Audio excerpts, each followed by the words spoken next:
Terima kasih buat pemusik, pemuji. Silakan duduk saudara, puji Tuhan.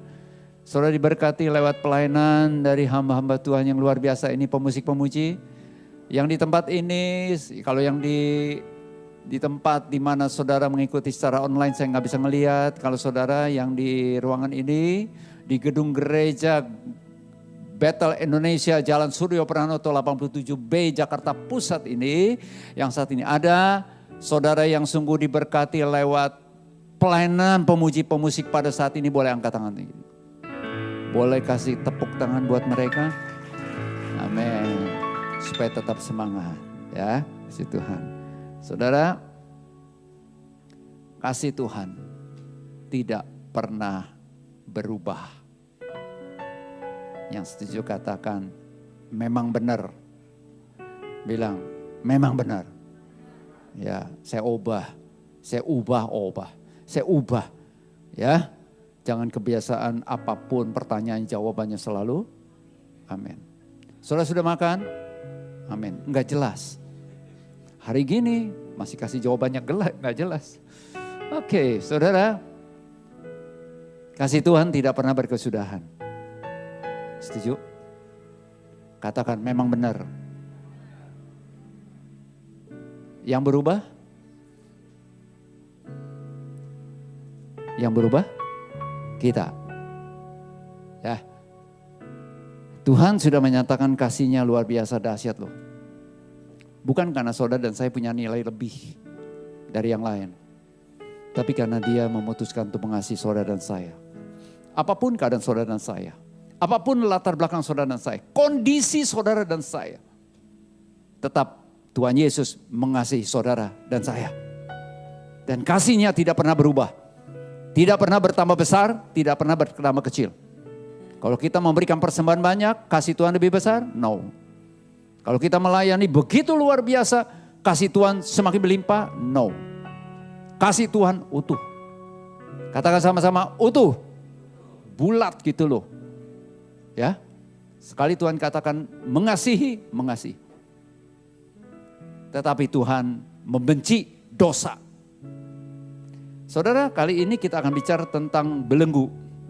Ya, saya diberi tema yaitu melepaskan belenggu. Betul? Melepaskan belenggu. Katakan sama-sama melepaskan belenggu.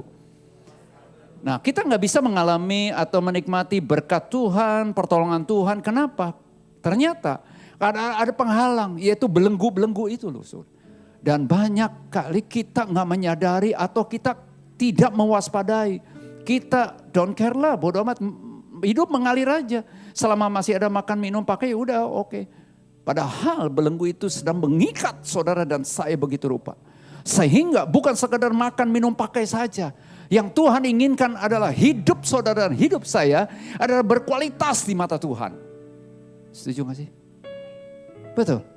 Enggak biasa-biasa lagi. Sebelum saudara dan saya percaya Yesus, setelah percaya Yesus terjadi perubahan. Nah saudara, sama-sama kita akan lihat yuk, sama-sama belajar dari tentang belenggu ini. Boleh dibuka? Muhammad? Tentang melepaskan belenggu. Belenggu. Nah saudara, sekarang apa sih yang dimaksud dengan belenggu? Belenggu itu apa? Oke? Nah tolong caption berikutnya, silakan Tisha. Nah seperti ini saudara. Apa yang dimaksud dengan belenggu? Saudara, saya ketemu gambar ini. Nah ada ceritanya sih. Ketika gajah ini ya dipelihara sejak kecil, sejak bayi lah. Dia supaya enggak pergi kemana-mana, diikat dengan tonggak kayu, diikat begitu. Terus diikat sampai besar. Dan dia tidak bisa kemana-mana dalam artian, saya pakai tanda kutip, enggak bisa kemana-mana. Padahal kalau saudara lihat di sini, gajahnya sebesar apa, tonggaknya sebesar apa, menurut saudara bisa nggak dia lepas? Halo, bisa?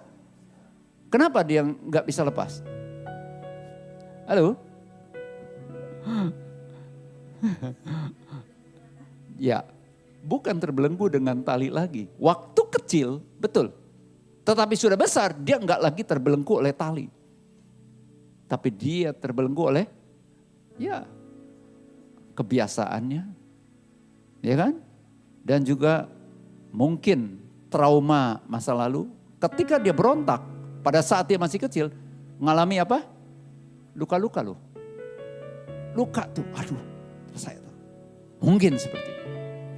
Oke, nah saudara, banyak kali kita juga terbelenggu oleh kejadian atau masalah, trauma dan sebagainya masa lalu. Itu sebabnya masa lalu menjadi pengalaman. Tapi kita jalani masa kini. Masa depan itu pengharapan kita. Oke? Setuju? Ya. Nah, tema dari proklamasi. Kalau saya lihat di Google, berdasarkan Google ya. Tema proklamasi kemerdekaan kita tahun ini adalah, tahu gak saudara apa? Coba tanya sebelahnya, yang di ruangan ini. Tanya, tahu gak lu? Coba tanya. Colek, tengok. Tahu gak? Gak tahu? Kasih tahu sebelahnya. Makanya banyak orang bergaul sama medsos. Tapi ada bahaya ya, harus kita waspadai. Ini bukan perintah ya, bergaul dengan medsos itu bukan perintah. Saudara dikatakan begini, terus melaju untuk Indonesia maju. Terus melaju untuk Indonesia maju. Saya renungkan ini, luar biasa loh. Biar kita juga terus melaju dan semakin maju. Move forward. Halo? Katakan, terus maju. Colek sebelahnya. Terus maju bro. Ya, nah persoalannya begini, belenggu itu membuat kita nggak bisa mengalami seperti yang sebenarnya kita bisa alami. Oke, tadi gambarnya tentang apa tuh? Sebelumnya? Hah? Ya, paling enggak saudara kalau selesai ibadah yang diingat apa? Itu aja ya, borgol, gajah, boleh. Temanya tentang apa? Gajah. Aduh, tapi saya nggak mau bahas gajah karena saya nggak mendalami ilmu pergajahan. Biarkan mereka. Oke. Nah saudara, tentang borgol. Oke. Nah saudara, menurut saudara orang di borgol itu atau ngalami belenggu itu enak gak sih? Hah? Enggak. Tapi banyak gak orang yang nyaman dengan borgolnya tanpa disadari? Yuk sekarang sama-sama, sebelum saya masuk lebih lagi, saya ingin memperlihatkan saudara. Oke, tolong ini koordinator ibadah kita. Nah ini akan bantu saya. Li, boleh Li, tolong Li, kesini Li, sebentar Li. Ini pemain keyboard kita luar biasa. Nah ini asli nih. Asli. Hah? Asli. Tapi saya nggak bawa kuncinya. Saya nggak bawa kuncinya. Ngeri kali. Oke. Nah ini borgol loh, bener. Coba perlihatkan fit boleh. Oke. Ini dari tangan orang yang resmi ya. Siap. Nah sekarang, Li, boleh begini? Ini arloji ini dilepas, Li. Bisa buka? Bisa. Tolong dibuka. Oke. Apa ya?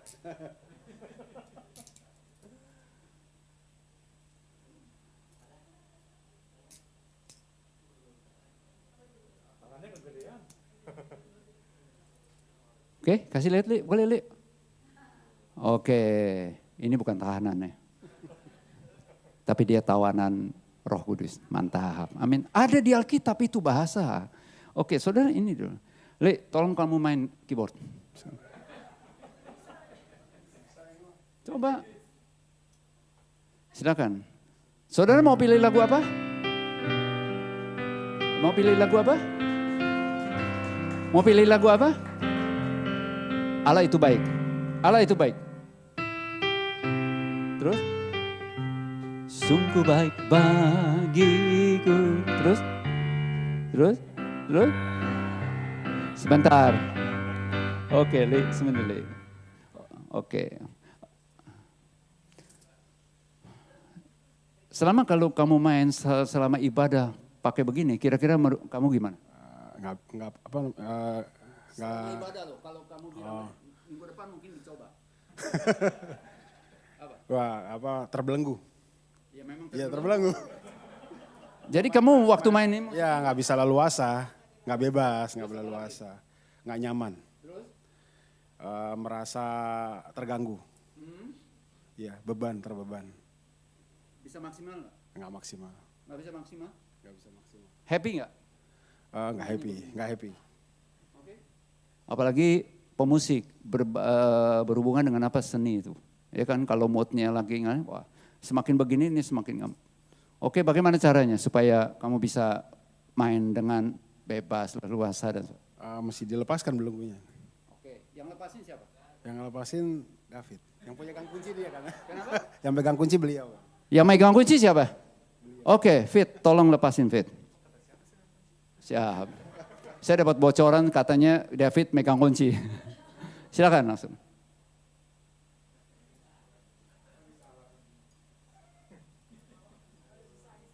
Masukin lagi, masukin. Wah, masukin dalam. Ya.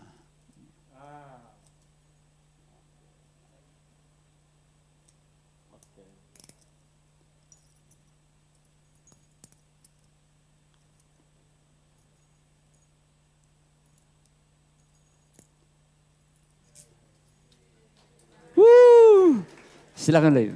Thank you David. God bless you. Tolong langsung buka slide-nya. Belenggu membuat kita paling tidak mengalami 3 hal. Dalam kehidupan kita loh sehari-hari. Sepertinya nggak apa-apa, tapi kita akan mengalami loh 3 hal. Yang pertama adalah belenggu itu membuat kita nggak bebas. Halo? Saudara dan saya akan saudara dan saya melakukan apapun tiap hari, sebenarnya kita masih terbelenggu dan kita nggak bisa mengalami kebebasan seperti yang Tuhan mau. Siapa yang percaya bahwa Yesus Kristus telah datang ke dalam dunia untuk membebaskan saudara dan saya? Amin. Bebas, benar-benar bebas, kemerdekaan sejati, kebebasan sejati gitu loh. Ketika melayani seperti tadi Keli, boleh Li terus mainkan. Saudara, ketika pemain keyboard kita ya, Keli ini memainkan musik. Tanpa belenggu, dia akan mengalami atau melayani dengan bebas. Bahkan itu yang membuat, karena ini pelayanan Roh Kudus akan mengalir dari hatinya bagaikan aliran-aliran air hidup itu. Tapi selama masih ada ikatan atau ada belenggu, itu gak akan mungkin mengalami seperti itu. Ada hambatan gitu loh saudara. Halo? Persilakan Roh Kudus bicara kepada setiap pribadi saudara dan saya. Saya nggak akan detail secara praktis dan sebagainya. Tapi Roh Kudus tahu. Roh Kudus Maha tahu. Dan hati nuranimu juga tahu. Selama ini saudara sedang dibelenggu apa? Yang membuat saudara dan saya nggak bisa bebas gitu loh. Baik dalam melayani, dalam menjalankan aktivitas tiap hari nggak bebas. Dan yang kedua, belenggu membuat kita itu adalah tidak nggak maksimal.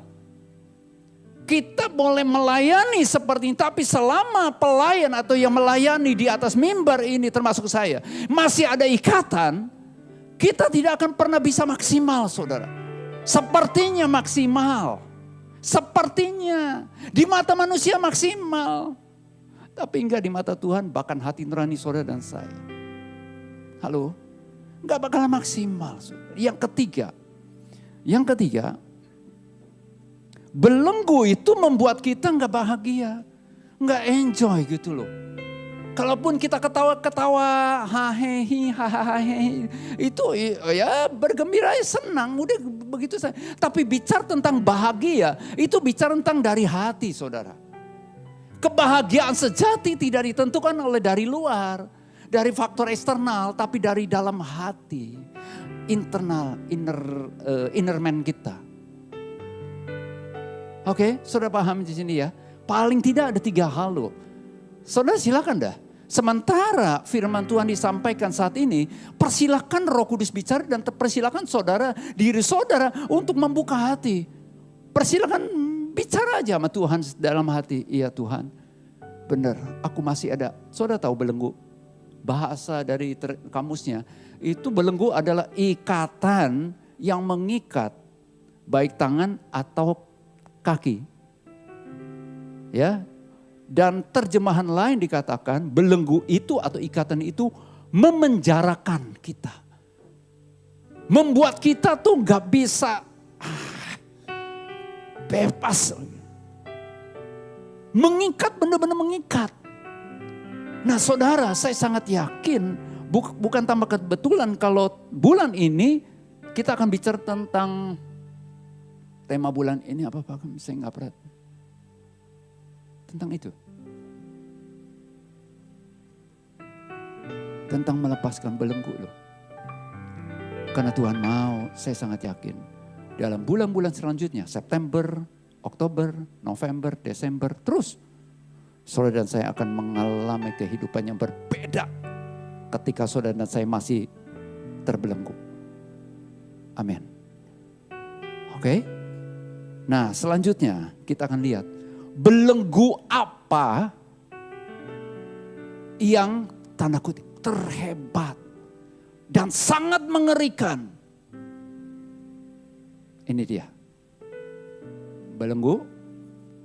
Klik. Dosa. Belenggu dosa. Membuat saudara dan saya tidak akan pernah bisa maksimal. Kita nggak bakalan bisa bebas, kita tidak akan pernah bahagia. Bahkan lebih lagi kita tidak akan pernah bisa produktif seperti yang Tuhan mau.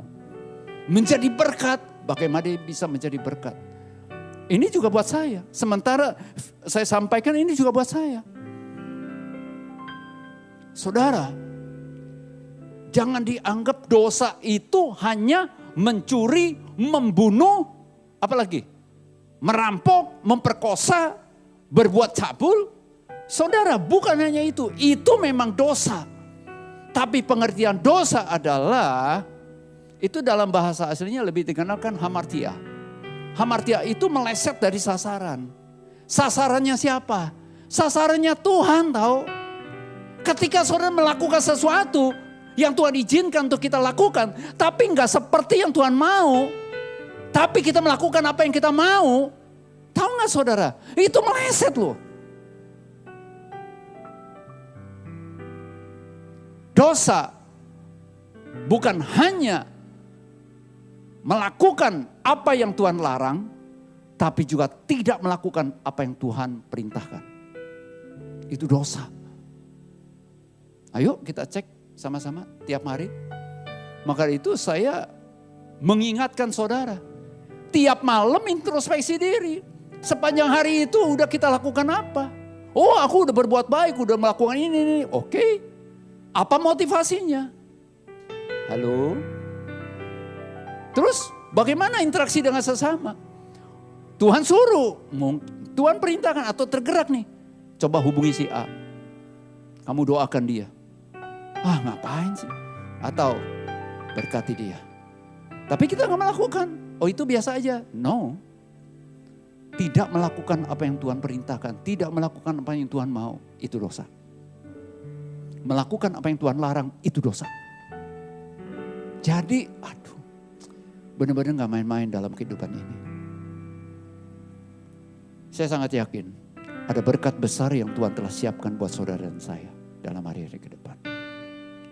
Lepaskan belenggu ini. Dan pertanyaannya sederhana. Kenapa? Dosa itu belenggu yang mengerikan. Karena dosa itu akan membawa kita kepada kebinasan kekal.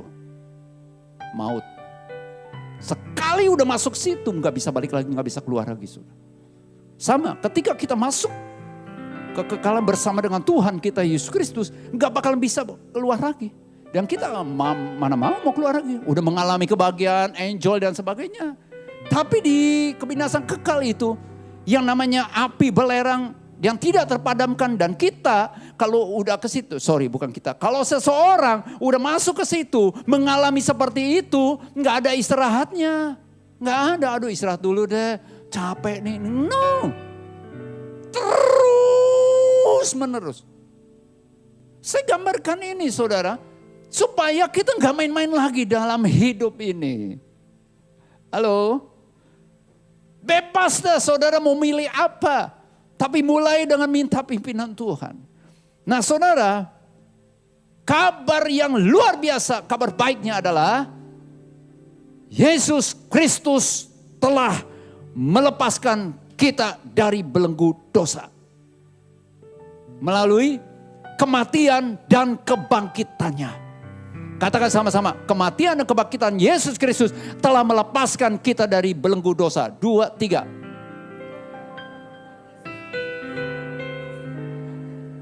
Yang kedua kali, 2, 3.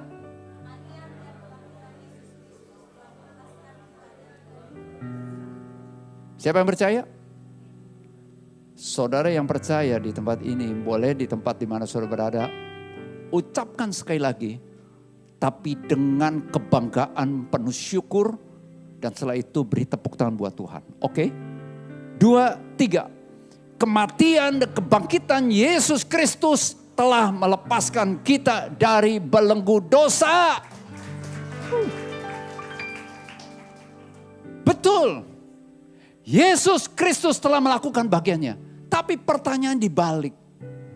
Apakah kita mengalami enggak kelepasan itu? Bagiannya Tuhan sudah kerjakan. Selanjutnya bagian saudara dan saya. Oke? Bagiannya kita apa dong? Udah tahu nih ada berita begini nih. Dosa kecil, dosa besar, dosa is dosa. Dosa bukan sekedar masalah. Dosa harus dibereskan. Dan pemberesan sudah dimulai di kayu salib Yesus Kristus. Lalu apa dong bagiannya kita supaya kita mengalami yang namanya kelepasan dan juga hidup sebagai orang yang telah dilepaskan dari belenggu dosa. Saya nggak bicara tentang belenggu kekhawatiran, belenggu ketakutan, belenggu kecemasan dan sebagainya, masa lalu, trauma masa lalu seperti yang tadi saya sudah singgung. Kalau firman Tuhan katakan ini juga buat saya saudara, kembali lagi. Kalau firman Tuhan katakan di dalam Matius 6 ya, janganlah kamu khawatir, betul? Matius 6. Janganlah kamu khawatir akan, sama-sama lanjutin. Janganlah kamu khawatir akan hari esok. Karena ketika kita khawatir, kita sudah bertentangan dengan firman Tuhan. Setuju gak? Ketika kita bertentangan dengan firman Tuhan, berarti kita telah berdosa. Tuh. Ketika kita tidak mengampuni, biarin. Dia udah merugikan aku berapa ratus juta dan sebagainya. Tuhan katakan ampuni. Ketika kita gak mengampuni, bertentangan dengan firman Tuhan, betul? Kita berdosa. Mari lo. Haleluya. Roma 6 ayat 12 sampai 14. 2, 3. Sebab itu hendaklah dosa jangan berkuasa lagi di dalam tubuhmu yang fana. Terus supaya kamu jangan lagi menuruti keinginannya, hasratnya gitu loh. Dan janganlah kamu menyerahkan anggota-anggota tubuhmu kepada dosa untuk dipakai sebagai senjata kelaliman.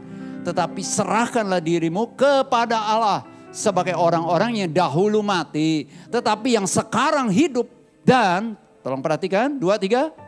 Serahkanlah anggota-anggota tubuhmu kepada Allah untuk menjadi senjata-senjata kebenaran. Sebab kamu tidak akan, katakan sama-sama, tidak akan. 2, 3. Sekali lagi, tidak akan dikuasai lagi oleh dosa. Karena kamu tidak berada di bawah hukum Taurat, tetapi di bawah kasih karunia, di bawah rahmatnya Tuhan. Yaitu melalui pengorbanan Yesus di kayu salib. Kebangkitannya dari antara orang mati, kenapa harus diberitakan? Bisa aja Yesus bangkit, gak perlu diberitakan.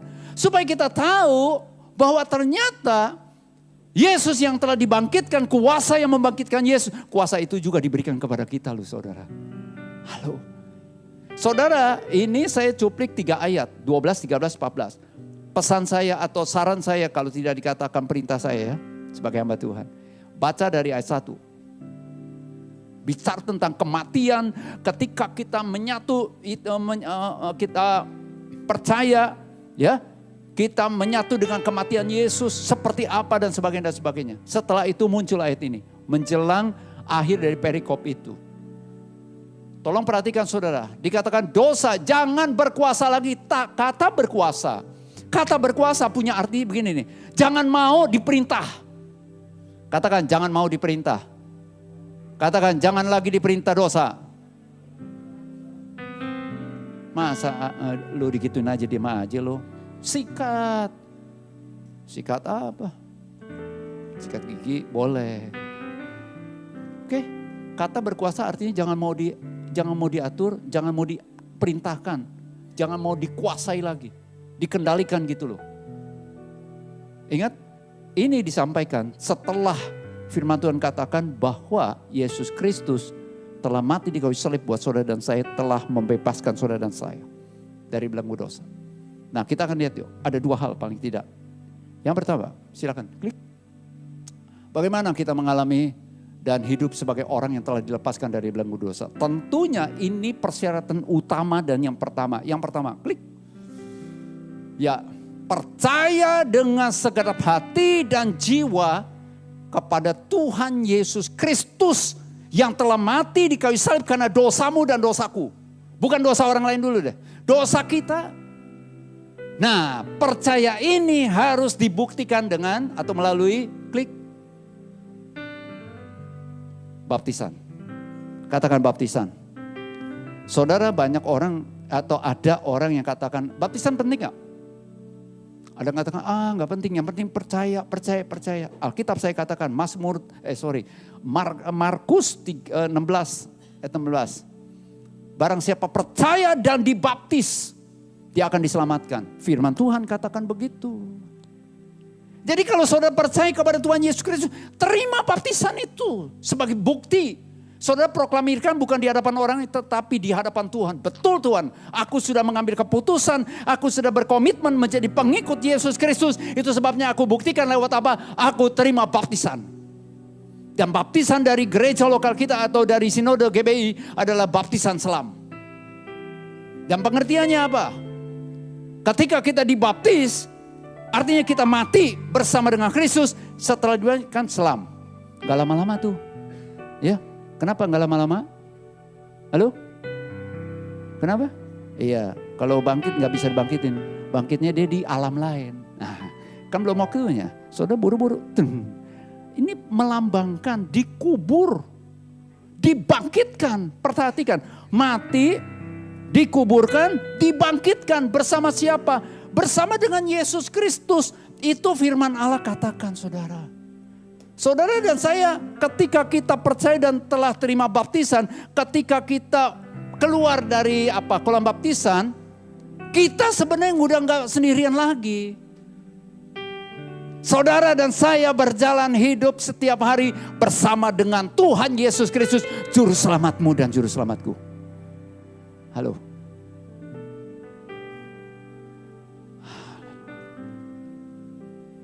Yang pertama, untuk kita mengalami dan hidup sebagai orang yang telah dilepaskan dari dosa. Ini persyaratan utama, kudu mesti wajib harus percaya dengan segenap hati, segenap jiwa kepada Tuhan Yesus Kristus. Buktikan minuman enak nih yang memabukkan gitu. Langsung dia melek, dia bangun dulu, icip terus itu. No. Nih, rokok. Ada orang mati, melek, ngerokok lagi. Orang mati ya mati. Paham ya? Mati bagi dosa. Ini yang perlu kita hidupi terus loh. Dan bersyukur karena lagu tadi menjelang mau masuk firman. Roh Kudus penuhi hatiku, penuhi aku. Dan saya sangat yakin Roh Kudus itu memampukan saudara saya untuk memiliki prinsip ini dan kita menghidupinya. Mati bagi dosa, hidup bagi Allah. Apapun yang saudara saya kerjakan itu untuk kemuliaan nama Allah. Bukan kemuliaan diri kita. Kenapa? Ayub katakan begini. Dengan telanjang aku lahir, gak bawa apa-apa. Tapi aku kembali juga dengan telanjang. Artinya kita juga gak bawa apa-apa. Segala sesuatu dari Tuhan, oleh Tuhan dan kepada Tuhan. Tapi memang ada hal yang kita bawa nanti diperhadapkan di pengadilan Allah nanti. Yaitu perbuatan saudara dan perbuatan saya. Perkataan saudara dan perkataan saya. Nah saudara, hidup Dengan prinsip mati bagi dosa, hidup bagi Allah. Dibuktikan dengan apa? Ini dia. Udah bisa? Ini dia. Dibuktikan dengan menyerahkan diri dan anggota-anggota tubuh kepada Allah. Oke, masih ada waktu sebentar saja. Saya ingin sampaikan saudara. Ada pengertian yang luar biasa. Apa sih arti penyerahan? Tadi dikatakan ya, kan, jangan serahkan dirimu kepada dosa. Betul? Tapi serahkan dirimu, serahkan anggota tubuhmu. Kata serahkan punya pengertian begini. Saya catat ya, ini dalam bahasa asli, ini menarik. Artinya apa? Ketika kita menyerahkan diri kita, itu bukan menyerahkan diri aja, tapi terutama menyerahkan hati loh. Katakan menyerahkan hati. Menyerahkan hati. Menyerahkan hati kepada Allah. Nah, kata menyerahkan artinya apa? Yang pertama paling tidak ya. Yang pertama, menempatkan diri kita di sampingnya Allah. Itu sebabnya orang yang benar-benar mau terus menghidupi yang namanya hidup sebagai orang yang telah dilepaskan dari dosa. Orang itu gak mau jauh dari Allah. Dengan kata lain yang lebih dikenal yaitu intim. Katakan intim. Katakan sama-sama intim dengan Allah. Maunya dekat sama Allah.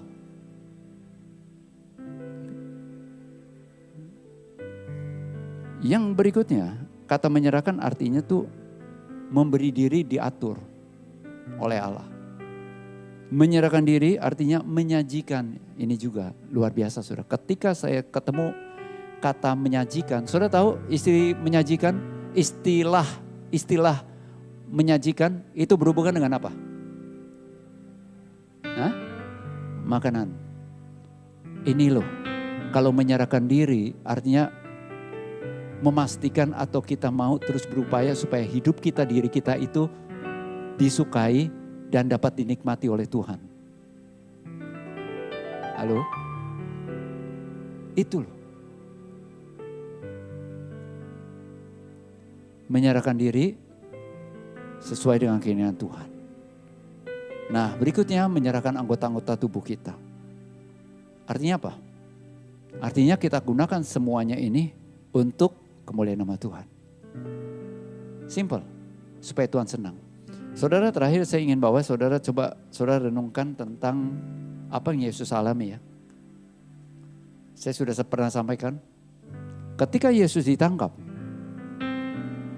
Yesus itu diadili.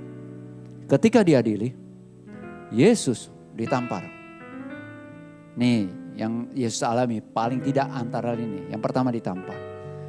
Seharusnya atau Yesus mewakili saudara dan saya. Seharusnya saudara dan saya yang harus ditampar. Karena mulut kita ini seringkali mengeluarkan kata-kata yang gak pantas di hadapan Tuhan. Halo?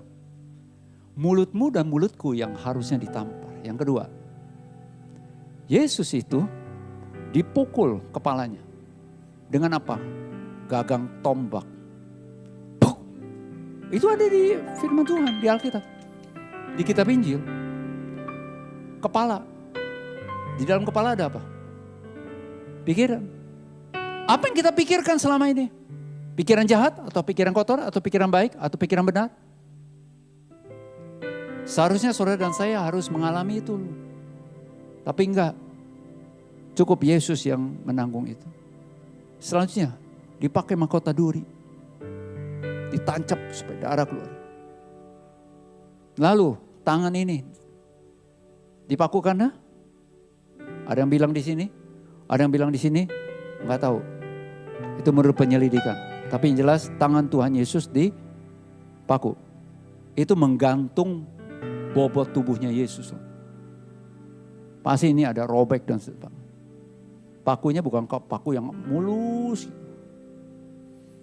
Termasuk salib kasar. Saudara, seharusnya saudara dan saya yang harus dipaku. Karena tangan kita seringkali juga atau pernah kita melakukan hal-hal yang gak berkenan. Gunakan medsos ini aja nih. Apa yang kita pencet-pencet dan sebagainya.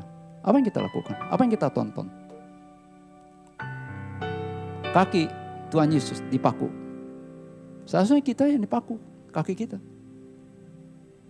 Kita gunakan kaki ini untuk hal apa? Menendang apa? Atau pergi kemana?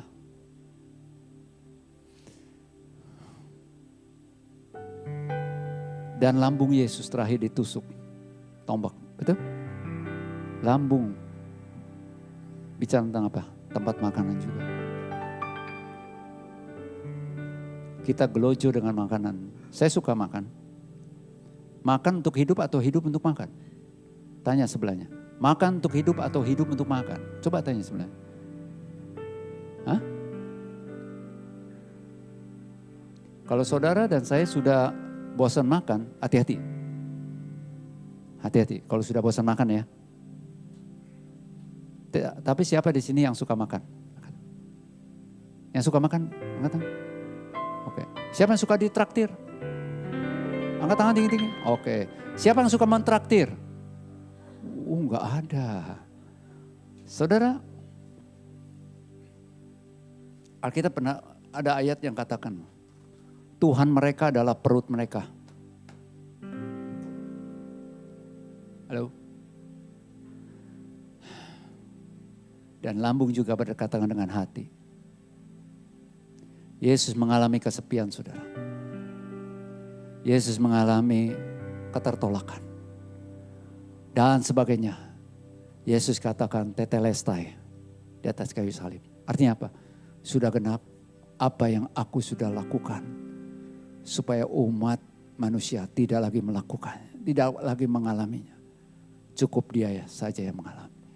Kita bisa mengalami kelepasan karena Yesus Kristus yang telah menanggung itu semua. Kalau kita mau percaya dan kita mau menyerahkan hidup kita, tubuh, jiwa, roh kita ini hanya untuk kemuliaan nama Tuhan. Menjadi senjata-senjata kebenaran. Alkitab katakan begini. Lewat dirimu dan diriku. Ketika saya renungkan tentang senjata kebenaran, maksudnya apa? Itu ada di ayat yang tadi kita baca tuh. Maksudnya begini, ketika saya renungkan, aduh luar biasa nih. Supaya perilaku kehidupan saudara dan saya, kata kebenaran bahasa aslinya tuh di kayu sune. Punya arti apa? Punya integritas, kebajikan, kemurnian. Itu kebenaran. Artinya apa? Lewat kehidupan saudara dan saya, dimulai dari keluarga saudara, dimanapun saudara dan saya berada, kita tunjukin bahwa kita adalah pribadi yang berintegritas. Integritas berkaitan dengan kejujuran, juga ketulusan. Sekalipun gak ada pendeta, gak ada orang lain yang melihat saudara seiman, tapi ketika engkau sendirian dan saudara bekerja, bekerjalah dengan integritas. Amin. Seperti itu. Kebajikan terus. Kehidupan kita adalah berbuat kebajikan. Jaga kemurnian hati. Ini juga yang menjadi doa saya sampai saat ini.